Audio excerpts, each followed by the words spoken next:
Hello again and welcome back.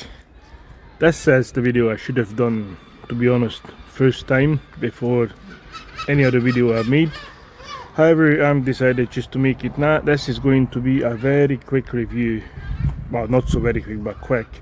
The BMW530e 2017, which is, this car nearly has 150,000 miles at the moment, which is, I have driven the car for about nearly 50,000 miles. So I'm going to see, or say rather, what features I do like, how does the car behave, what fault did it have, if it had any, and it did, and what's my genuine opinion, if I may say that, about the car, just to see if anybody who's watching the video would like to buy another one or considering get something else. So let's get quickly to the technical details. So as I said, 530e 2017 plug-in hybrid. This one has a 2-liter turbocharged petrol engine, originally producing 181 brake horsepower, and an electric engine built into the transmission with 110 brake horsepower. So the combined brake horsepower is 254. I know it doesn't really add up if you add the two numbers together, but because they give the peak performance at different RPM, that's why it comes up to like 254. However, since I got the car, I decided to do a stage 1 remap on it, which is I done, and Tunit Scotland advised that the remap, given the petrol engine 260 brake horsepower from 181, that's a significant increase. Obviously they could not tune the electric one. The electric engine is still the same, so the combined brake horsepower after stage 1 remap is 333 brake horsepower exactly. Now, fuel consumption is significantly better. Also, I would say that the car is quick, super quick in my opinion. Do not compare this to a Lamborghini, of course, because it's not a Lamborghini. It's a BMW electric one, but it's great. And for the price I paid for the stage 1 remap, which is nothing else but an ECU reprogramming, which is took an hour, if it took an hour, not much, you get a pretty quick and decent car for the money. So feature wise, this one has 19-inch wheels with run flat tires on it. It's got the M Sport package, which one give you the sport brakes. That's an upgraded 4 pistons caliper with bigger front discs, obviously painted with an M logo on it. Same in the back, it's a painted caliper with the M logo on it. In the back, that you know it's an M package because the exhaust in the UK, if it's not an M package, it's a round one. This one has a kind of a funny shaped one, so that's why how you know it is an M. As I said on a previous video, yes, I know many of you probably would notice the dent on the side. That was a lady tried to make a right turn from a left lane at the roundabout, blaming me, tried to go straight through the roundabout.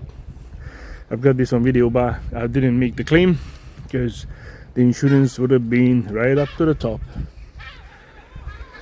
So electrical charging point is on the left hand side of the car. It has self-leveling LED headlights I did change the front grille, as usually it was a chrome one. I just did not like the chrome. I think it looks more aggressive when you put the black one on it, and it does. That is one of the issue what I had. Looks like that the front grills have been stuck in an open position, which is apparently it's a common fault for the 530e. I will see. It just happened today. I will see if it gets resolved by itself. Sometimes it does, sometimes it doesn't. And if that's the case, I'll probably take it to BMW or an independent one. Okay, let's go have a look on the inside. So when you open the door, everything comes alive. It's a digital dashboard with the 2.5 circle instrument cluster and a 10-inch touch sensitive display in the middle. Apparently when I bought the car, the dealer said that this car had 7.2 thousand pounds extra upgrades in it, which includes the ceramic button options. So ceramic buttons on the dial, ceramic buttons on the climate control, ceramic also at the gear knob, the gear shifter. I'm not sure what else is a ceramic in here, but it does feel nice. It's not kind of that cheap plastic, you know, feeling what you usually get from another just a low-end car. This one has massage seats, memory options for both seats. I've got the comfort pack, which one includes that the seat has, I think it's 18 positions to adjust. Everything is electric. Headrest goes up electric. I've got rear seat heating.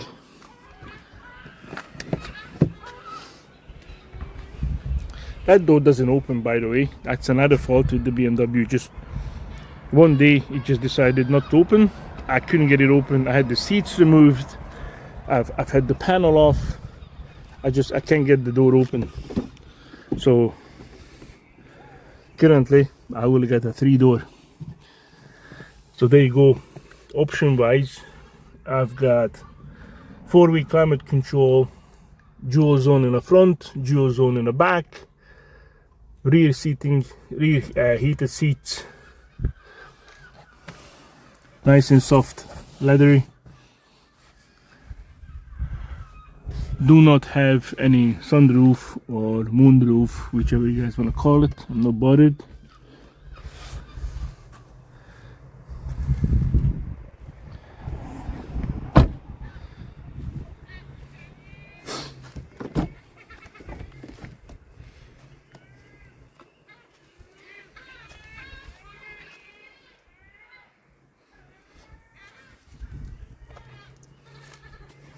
I think that it is a decent car for the money. It's no secret, I paid £16,000, a little bit more than a year ago, for this car at the dealer. I know probably it is a bit dear, but if I'm really honest with you, I drove 50,000 miles in the past year and it served me very well.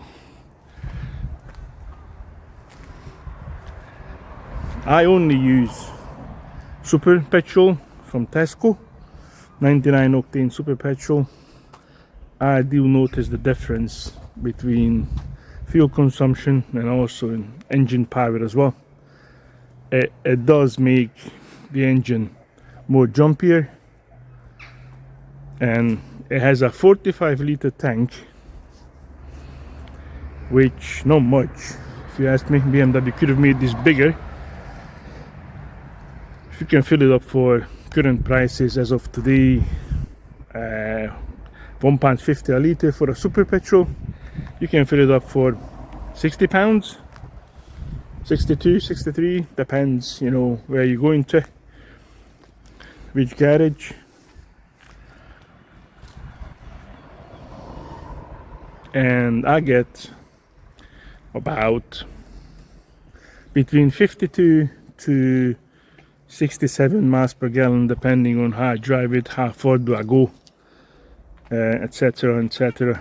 Because I usually intend to charge the car before I leave work and at work as well. So as you can see right now, it stands at 60.4 miles per gallon, and I do drive it only, mostly, I would say mostly, on Eco Pro individual. So let's see if I pull up the, so that basically I have driven 159 miles in the past 2 days, and it's giving me 60.4 miles per gallon.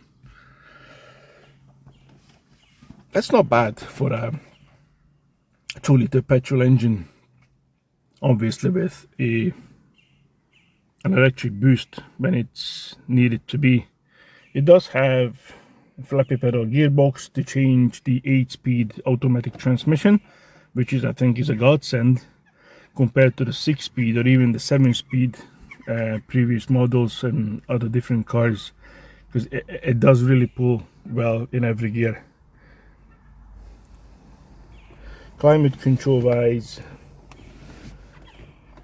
this is everything's touch sensitive, all digital.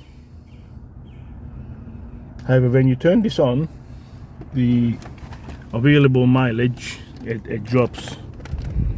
Because right now it does say I do have, once it focuses up, 18, come on, 18 miles available, nearly a full charge on the battery. So when you turn the air conditioning on or the heating on the winter time, it does go down significantly. Now this 18 miles is the result of the past 4 weeks, 5 weeks of driving, I believe. However, when you reset the instrument cluster with Beamer code, which is going to be another video, then this mileage will jump up to 26, and with a full charge you get 28 miles on the display.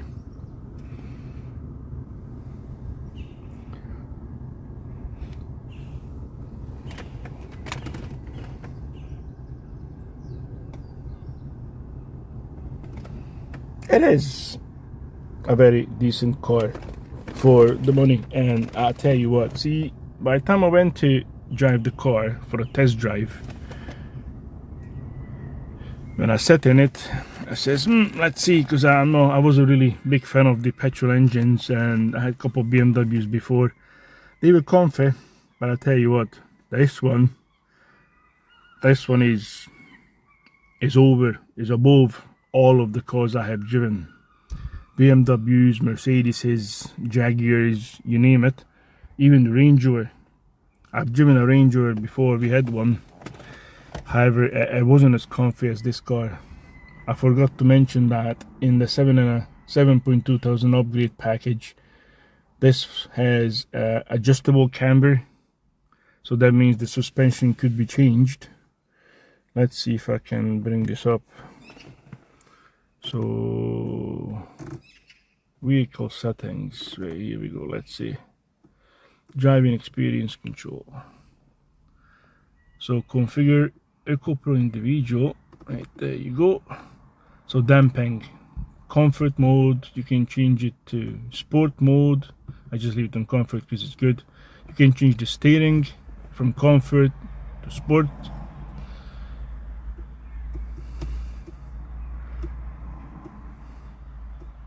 So I'd say that's the comfort this car gives when you drive it on a motorway, or even for a A road or a B road, is absolutely phenomenal. I mean, we've taken a recent trip to just the top of the Heathrow from Scotland, which is 400 miles from where I live, to pick up another car for the company. And the 6.5 hours we were driving, and we stopped twice, and we actually came out of the car pretty refreshed. No tired at all. Left 4 o'clock in the morning. It was at top of Heathrow 10:30, and did not exceed 80 miles an hour on the odometer, which is probably about 76 in real life. It was a nice drive. Filled up twice just to be sure that we get to the destination nicely and don't run out. So the charging will take about, depending on how you charge it, because I mostly charge it at home and at work, to be honest, and as your charging port. At home I use just they call it a granny charger, right? Because you plug it into your 3-pin socket and plug it into the charging port in a car, and it does its thing, charges the car more or less, depending on the current settings, between 3 hours and 5 hours. I strongly advise everybody that if you do not have a correct wiring in a house, do not set it to high current, because it could burn your house down when it catches on fire, because it's getting quite warm. I have it on the lowest settings, and when I'm sleeping, the car charges in 5 hours, absolutely no issues, and that's it. If you want to stick it to the public charger, it's going to take you probably about 2.5 hours to pump it up to full charge, which is 9.2 kilowatt, and you can only use 8 out of it, because they don't let you use the 1.2 kilowatt hour at the end. But I mean, I don't know what I'm gonna do if I should sit around, for 2 hours, unless I'm at work and I just plug it in and just go ahead, charge it up. Speaking of charging, this was the other fault with the car. The charger, it became faulty. That's the common known issue as the KLE, convenience charging unit. One day the car just stopped charging. It did not take the charge from the socket and the outlet. It did charge, because you can charge it when you drive it. If you press the button, it does charge, so it's no problem with it. However, it just didn't take the charge from the outlet. So I took it to the independent dealer over here where I live, and it turned out to be that it was the KLE unit. The KLE unit cost about 1,400 euros, brand new. Plus you need to get it fitted. Plus the BMW has to code it to the car, otherwise it will not work. So the car was off the road pretty much about 4 weeks for all this work to get done. And another good thing, if you live in the UK, I strongly suggest you get momentum warranties with increased cost up to £5,000 per repair, because they covered that, so it cost me absolutely nothing. It's money well spent on momentum warranties. Well done.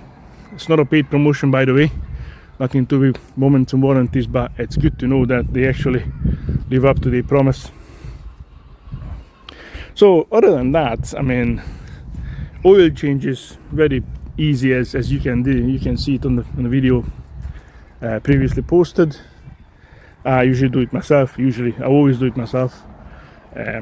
There's nothing else I spent on a car apart from fuel, oil and tires, and now this grill, what actually cost me significant amount of money in the past year. I would say anybody who's looking to buy a BMW, strongly suggest. It's great in a city if you want to give it to wife who drives around, go shopping, or even for yourself if you commute and the workplace is only about 25, maybe 20-25 miles one way. You can charge it both ways. You don't really even need to put petrol in a car, to be honest, because it's pretty much going with electricity back and forth. So my overall verdict on this car is it's a keeper. It's a guaranteed keeper. I mean, people say, yes, they get this fault and that fault and such and such and such, but what car doesn't? Only the car what you keep in a garage and you don't drive it after you buy it. does not develop a fault, not at the beginning, but it will develop a fault for sitting there and doing absolutely nothing. So I would say it's well worth the money. And everybody says I should went for the 530e, 530i, which pretty much the same engine. However, it's not. If you Google it up, it tells you a bit of a difference in engine. But I'd say I've done a pretty good deal choosing this car from the dealer last year, and I'm happy that the way it drives. And like I said, I'm not shy driving it, and the 50,000 miles just proves it's well built, long lasting if you take care of it, and it's a very comfortable car.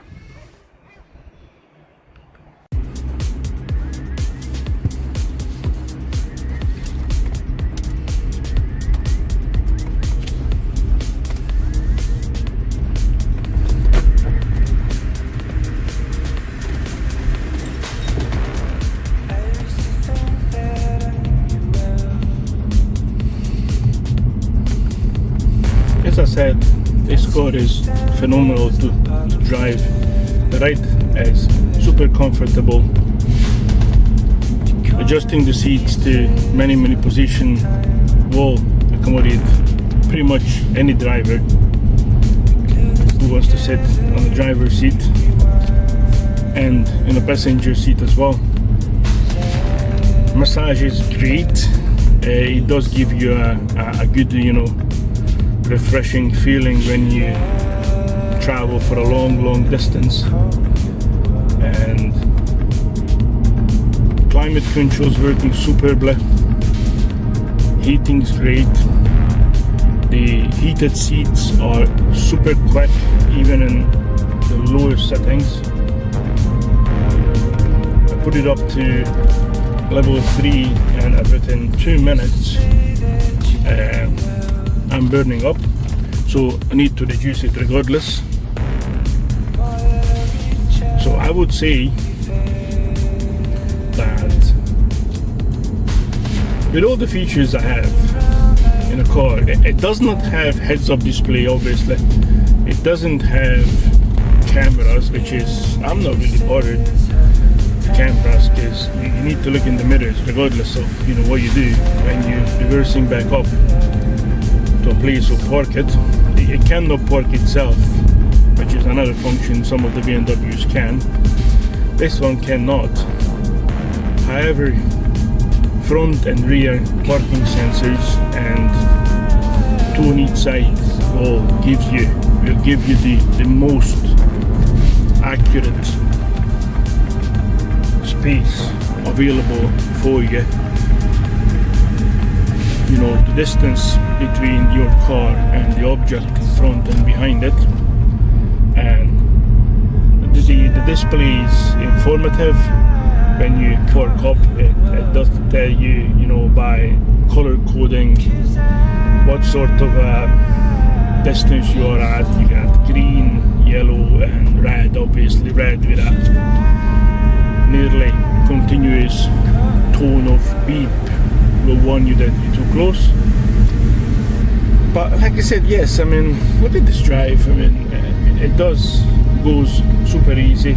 I'm driving currently on electricity only, because if you do not select any options, then the car automatically goes electric up to 57 miles per hour. After 57 miles per hour, it changes to petrol, no matter what you do, unless you press the electric drive select button, that means you can keep the car to drive electric only up to 85 miles an hour. That will not last long, because the faster you go, the quicker it is the battery. However, I've tried it, and I think I drove at 70 miles an hour for about 22 miles by the time I got the car. It was in October last year. October? No, I'm talking rubbish. It was in March last year, not October, March. So I managed to get it up to 22 miles, and in electric, the best way to use this car is the built-in sat-nav. Built-in sat-nav, you select the destination, and smart functions of the engineers, by the time they designed the car, they have opted that if the sat-nav has been selected, the car will change the optimal drivetrains for you, i.e. combine the electric motor and the petrol engine, wherever it needs to be suited the environment and the route, or the route you actually drive on. It gives you the most, I would say, fuel economy. That's the right word. The best fuel economy you can actually get. I mean, the car, it's quick if it needs to be. I'm not going to demonstrate it in here because the limit is 40 miles an hour. The last thing I need is get caught by the police. But it could take 5.5 seconds to 62 from 0. That's with the stage 1 remap, obviously. Other than that, it will take you about probably half a second or maybe a second more. Top speed 146. Never tried it, never would try it. There's somebody it's nearly just crashed into my car. No need. 70 miles an hour, 75, or most Brits, what they do is they stick to the 10% of the actual limit, which is 77. On the motorways, it's more than enough to get you a destination absolutely everywhere in the UK. The last trip what we done to Heathrow, it just proves it, and it's great. No need to go a hell of a lot faster than that, because there's no point. Okay, so like I said again, I cannot fault the car driving wise. This is one of the most comfortable cars I've ever been in, and I highly recommend it to everyone who chooses to buy a plug-in hybrid. Obviously the new SCI model has an upgraded battery, which is a 12.2 kilowatt hours. It goes a little bit more than this one. Has more range, get more features. Tail light is different on it. The new one what just came out, which is a G60, I believe. I have not really looked into the specifications of that, but it's just out of my pocket at the moment, so out of my reach. I don't even want to entertain myself to look into it because I'm not really interested to change it to another one anytime soon. So I hope you have learned most of the features what this car has on offer, and if you choose to have a BMW plug-in hybrid, you won't be disappointed. That's my honest opinion. Thanks guys.